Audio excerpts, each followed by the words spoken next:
नमस्कार दोस्तों, मैं हूँ राखी। मेरे यूट्यूब चैनल पर आप सभी का स्वागत है। आशा है आप सभी स्वस्थ होंगे।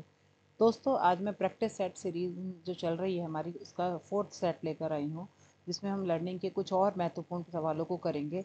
तो आज की जो वीडियो है ये आपके लिए बहुत ही महत्वपूर्ण होने वाली है, क्योंकि ये कई आने वाली अन्य प्रतियोगी परीक्षाओं के लिए बहुत ही महत्वपूर्ण प्रैक्टिस क्वेश्चंस हैं जो अक्सर एग्जाम्स में पूछे जाते हैं। तो बने रहिएगा वीडियो के अंत तक। यदि आपने मेरे चैनल को अभी तक सब्सक्राइब नहीं किया है तो मेरे चैनल को आज ही सब्सक्राइब करें और बेल आइकन को दबाना न भूलें, जिससे आपको आने वाली वीडियो के नोटिफिकेशन मिलते रहें, तथा मेरी वीडियो को ज़्यादा से ज़्यादा लोगों को शेयर करें ताकि वे भी इसका लाभ उठा सकें। चलिए देर ना करते हुए शुरू करते हैं आज का वीडियो।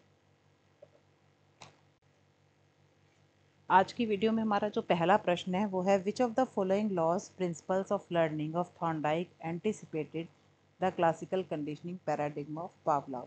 थॉर्नडाइक सीखने के संबंध के निम्नलिखित में से किस नियम सिद्धांत को पावलोव ने शास्त्रीय कंडीशनिंग प्रतिमान का अनुमान लगाया था? Law of effect, law of exercise, principle of prepotency of elements, principal of associative shifting. तो इसमें जो थॉर्नडाइक के नियम इससे लिया था पावलोव ने, वो था principle of associative shifting. The right answer is fourth one, साहचर्यात्मक स्थानांतरण का सिद्धांत। नेक्स्ट क्वेश्चन देखते हैं। In which of the following classical conditioning procedures unconditioned stimulus is presented after the termination of the conditioned stimulus. निम्नलिखित में से किस शास्त्रीय कंडीशनिंग प्रक्रिया में अप्रतिबंधित उद्दीपक को बंधित उद्दीपक की समाप्ति से के प्रस्तुत किया गया? The right answer is trace conditioning. इसका जो आंसर है वो तीसरा ऑप्शन है, ट्रेस कंडीशनिंग। इसमें देखा गया कि जो अप्रतिबंधित उद्दीपक था प्रोसीजर में, अनकंडीशनल जो स्टिमुलस था, is presented after the termination of, क्योंकि टर्मिनेशन की बात की जा रही है, तो the answer is trace conditioning.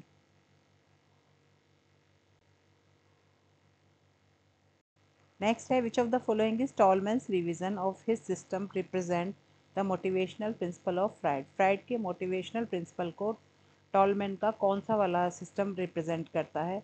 Equivalence beliefs, drive discrimination, cathexis और फील्ड कोग्निशन मोड।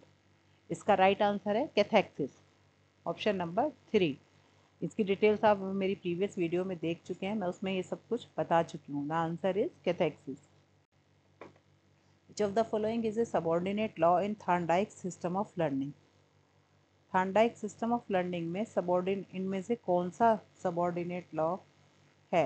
निम्नलिखित में से कौन थॉर्नडाइक की सीखने की प्रणाली का एक अधीनस्थ नियम है? Law of exercise, law of readiness, law of effect और response of analogy. The right answer is response of analogy, क्योंकि ये बाकी के तीन जो है वो मुख्य नियम है और ये जो नेक्स्ट है वो इसके सब उसमें आता है, सबऑर्डिनेट लॉ में आता है। देखते हैं क्वेश्चन नंबर 5।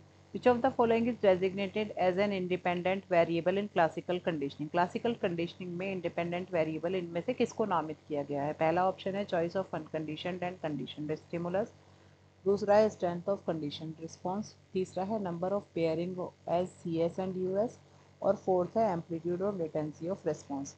तो इसका जो करेक्ट आंसर है वो ऑप्शन नंबर 3 है, number of pairing as C S and U S. इसको इसमें जो है इंडिपेंडेंट चर के रूप में माना गया है इनकी थ्योरी में। नेक्स्ट है question, a trainer so designs the training procedure that in the presence of cue negative reinforcement is made contingent on making a response by a trainee। एक प्रशिक्षक प्रशिक्षण प्रक्रिया को इस प्रकार डिजाइन करता है कि किसी संकेत की उपस्थिति में नकारात्मक प्रबलन का मिलना प्रशिक्षु द्वारा एक खास अनुक्रिया उत्पन्न किए जाने पर निर्भर करे।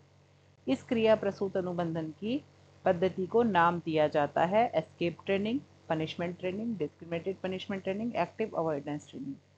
इनमें पहले तीन ऑप्शन में से नहीं है, बल्कि आंसर क्या है? चौथा है एक्टिव अवॉइडेंस ट्रेनिंग, क्योंकि उपस्थित भी है, एक्टिव भी है और इग्नोर भी किया जा रहा है। तो इस स्थिति में जो राइट आंसर है वह option 4, active avoidance training. Next है, which of the following was postulated to be an important intervening variable in Hull's learning system. Hull के लर्निंग सिस्टम में सबसे इम्पॉर्टेंट जो इंटरवीनिंग वो है वेरिएबल, वो निम्न में से कौन सा है? पहला ड्राइव कंडीशन नहीं है, दूसरा इंटेंसिटी ऑफ स्टिमुलस ये भी नहीं है, तीसरा है एक्सिस्टेटरी रिएक्शन पोटेंशियल। ये इसका करेक्ट आंसर है क्वेश्चन नंबर 7 का, ऑप्शन 3 राइट आंसर है। फोर्थ है number of non enforced responses for extinction, ये ऑप्शन नहीं है। तो जो राइट आंसर है वो क्या है, तीसरा, उत्तेजना प्रतिक्रिया विभव को जो है इन्होंने मध्यवर्ती चर माना है, सबसे महत्वपूर्ण। नेक्स्ट है question number 8, while introducing revision in his system of learning, Tolman referred to which of the following?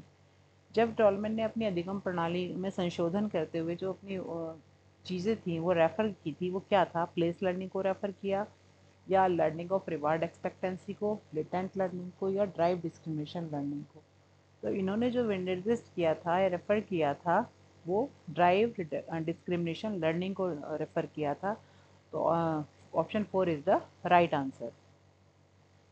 Next question है, the 3 major laws of learning was proposed by Pavlov, Kohler, Skinner और Thorndike. जैसा कि आप जानते हैं जो famous law 3 है learning के, वो किसने दिए हैं? थॉर्नडाइक ने। इसमें आता है law of practice, law of readiness and law of effect. तो ये इसके बहुत फेमस है लॉ, दिए हैं किसने? थॉर्नडाइक ने। नेक्स्ट है, who propounded the theory of identical elements in the transfer of learning. Transfer of learning की जो थ्योरी है, थ्योरी ऑफ आइडेंटिकल एलिमेंट, ये किसने दी है?